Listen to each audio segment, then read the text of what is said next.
Mheshimiwa Rais, mwenendo wa deni la serikali. Kufikia tarehe 30 Juni 2024, deni la serikali lilifikia shilingi trilioni 97.35.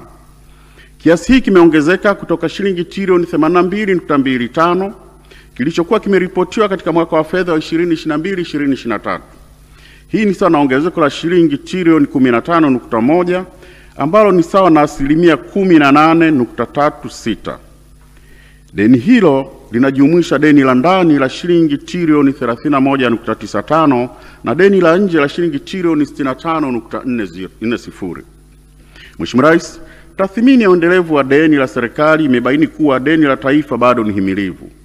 Viashiria vikuu vinaonyesha kuwa thamani halisi ya deni la nje ni asilimia 23.6 ya pato la taifa, chini ya ukomo wa asilimia 40, na deni la jumla ni asilimia 41.1 ya pato la taifa, chini ya ukomo wa asilimia 55. Malipo ya deni kwa mapato ya mauzo ya nje ni asilimia 127.5, chini ya ukomo wa asilimia 180, na malipo ya deni kwa mapato ya serikali ni asilimia 14.5, chini ya ukomo wa asilimia 18.